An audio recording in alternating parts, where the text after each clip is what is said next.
시즌 마지막 경기가 끝난 지 얼마 되지 않았지만 프리미어리그는 가장 치열한 리그라는 평가답게 벌써부터 다음 시즌 준비에 여념이 없는데요. 캡틴 손흥민이 이끄는 토트넘은 현재 호주에서 오늘 저녁 6시 45분에 리그 7위를 한 뉴캐슬과의 친선전을 준비하고 있습니다. 다음 시즌을 잘 준비하기 위해서는 가장 먼저 올 시즌에 뭐가 제일 문제였는지를 파악해야 할 텐데, 철저히 손흥민 입장에서만 바라본다면 믿을 만한 파트너가 없었다는 게 치명적이었습니다. 윙어 포지션의 솔로몬, 존슨, 쿨루셉스키, 베르너 등 꽤나 많은 선수들과 같이 뛰어봤지만 그나마 손흥민에게 가장 잘 맞춰주는 것 같던 솔로몬은 부상으로 시즌을 다 날려버렸고, 존슨은 의욕이 앞섰지만 최악의 결정력으로 손흥민이 만들어준 찬스를 죄다 날려먹었습니다. 빅찬스 미스가 17개로 토트넘에서 단독 1위, 리그 전체에서도 6위로 정말 손꼽힐 정도로 형편없는 골 결정력이 다 들통난 겁니다. 또 클루셉스키는 해외 팬들 사이에서조차 유산소 클루셉스키라는 별명이 붙을 정도로 실속 없이 뛰어다니기만 하는 달리기 선수가 됐죠. 오죽하면 토트넘으로 완전 이적을 하기 전에 임대로 뛰었던 반 시즌 때의 활약이 클루셉스키의 전성기였다는 얘기까지 나옵니다. 실제로 당시에는 14경기 선발에 4경기 교체로 총 18경기만 뛰고도 5득점, 8도움을 올리면서 기록상으로도 토트넘 커리어 하이가 맞고요. 베르너는 걱정했던 거에 비해서는 그래도 준수한 활약을 펼쳤다고 할 수 있겠지만 선발로 나선 경기가 10경기밖에 되지 않다 보니까 정확하게 평가를 내리기가 좀 모호합니다. 여기까지는 손흥민이 원톱이라는 가정하에 손흥민을 도와줘야 하는 윙어들에 대한 평가였는데, 한마디로 정리하자면 손흥민이 스트라이커를 서면 토트넘에 쓸만한 윙어가 없다는 결론입니다. 그러면 손흥민이 윙어를 설 수밖에 없다는 건데, 그렇게 되면 또 스트라이커가 애매해집니다.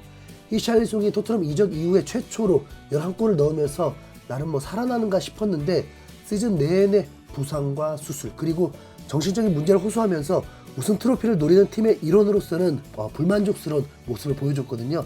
게다가 손흥민은 2948분 동안 빅찬스 미스 7개인데 히샬리송은 그 절반인 1493분밖에 뛰지 않고도 손흥민과 똑같은 7개의 빅찬스를 놓치면서 산술적으로는 존슨의 세모발과 더 가까운 불안정한 골 결정력을 보여줬죠. 아무래도 손흥민은 왼쪽 윙어로 나왔을 때 가장 파괴적인 모습이 나오는데, 그러려면 제대로 된 스트라이커가 있어야 손흥민이 마음 놓고 윙어로 갈 수 있습니다. 토트넘 구단도 이를 잘 알고 있는지 시즌이 끝나자마자 스트라이커 물색에 나섰고 그 명확한 목표가 정해졌다는 소식입니다. 영국의 축구 전문 매체인 팀토크에서 베냐민 셰슈코가 올여름 토트넘 영입 1순위로 부상했다. 엔지 감독은 그를 완벽한 중앙 공격 옵션으로 평가하고 있고 그의 방출 조항을 확실히 체크하며 토트넘의 영입을 촉구하고 있다라면서 세슈코라는 공격수 영입 1순위가 됐다는 새로운 이적 뉴스를 전달한 겁니다. 이 선수가 생소할 분들이 많으실 것 같아서 도대체 어떤 선수인지 한번 알려드려볼까 합니다. 세슈코는 슬로베니아 국적의 2003년생 공격수로 키가 195cm, 체중 85kg으로 키가 크고 호리호리한 훌륭한 피지컬을 갖춘 선수입니다. 현 소속팀은 독일 분데스리가의 라이프치히로 이전에는 오스트리아의 잘츠부르크에 있다가 올 시즌에 독일로 진출한 유망주죠.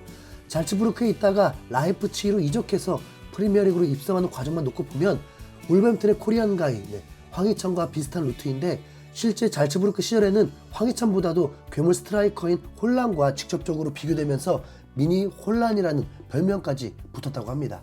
프리미어리그로 진출하자마자 2시즌 연속으로 리그 득점왕을 차지한 홀란과 비교된다는 것만으로도 세슈코의 싹술은 이미 증명된 것 같은데요.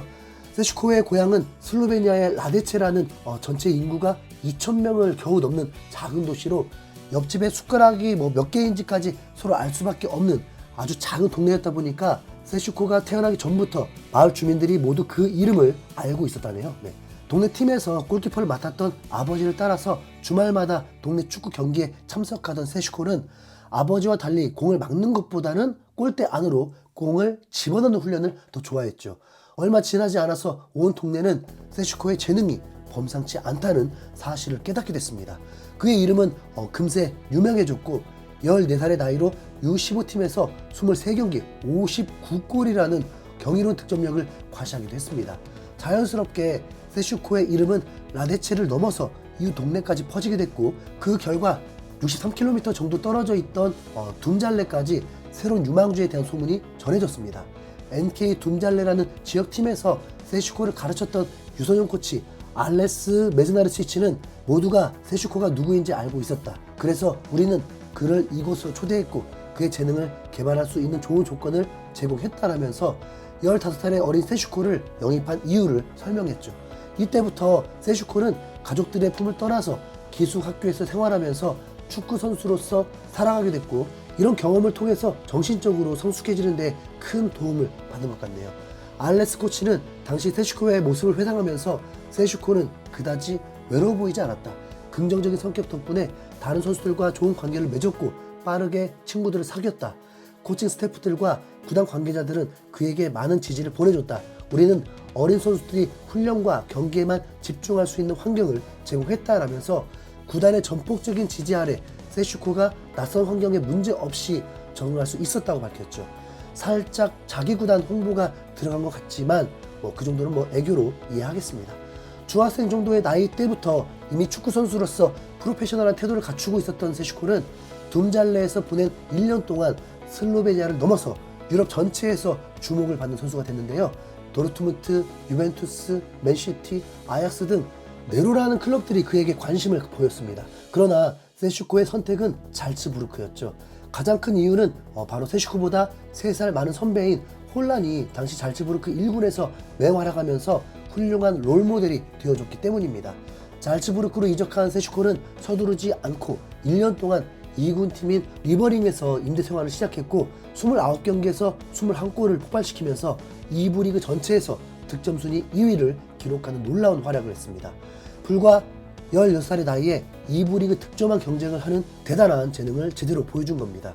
앞서 언급한 홀란과 비슷하게 큰 키에도 불구하고 엄청난 스피드를 보유한 세슈코는 속도만 보면 홀란보다 더 빠르다는 평가입니다. 홀란을 떠올리게 만드는 선수다 보니까 당연히 도르트문트, 맨유, 뉴캐슬, 첼시 등등 굉장히 많은 팀들이 그에게 눈독을 들이기 시작했고 심지어는 레알 마드리드에서도 음바페를 대신해서 세슈코를 영입할 생각까지 했다고 하니까 그 잠재력은 분명 대단한 거 맞죠? 네. 올 시즌 라이프치히로 이적한 초반에는 기존 선수들에게 밀려서 교체로 많이 나왔지만 후반기부터 선발 멤버로 자리를 잡기 시작하더니 시즌 막판에 7경기 연속 득점이라는 미친 기록으로 분데스리가 역사상 최연소 7경기 연속 득점이라는 깊은 족적까지 하나 남겼습니다. 엄청나게 비쌀 거라는 생각이 들 수밖에 없는데 놀랍게도 최근 세슈코에게 6,500만 유로의 방출 조항이 있다는 사실이 밝혀지면서 손흥민의 파트너로 세슈코를 영입할 가능성이 매우 현실적으로 보이기 시작했습니다. 이 나이대 선수들에게는 주전으로 뛸 수 있다는 게 대단히 큰 메리트로 작용하고 있는데 바르셀로나를 뿌리치고 토트넘에 온 베리발처럼 세슈코 역시 주전 스트라이커로 뛰기 위해서 그리고 월드 클래스 윙어인 손흥민과 함께하기 위해서 토트넘을 선택할 가능성도 충분하거든요. 네. 손흥민과 독일어로 소통도 가능하다 보니까 호흡을 맞추는데 오히려 더 원활할 수 있습니다. 손흥민, 세슈코, 베리발이면 와 신구의 조화가 완벽한 최소 컵대회 우승급 전력일 듯한데 이번만큼은 제발 레비 회장이 밀당하지 말고 시원하게 협상에 임해주기를 바랍니다. 제발요. 이상 흰수염고래였습니다. 감사합니다.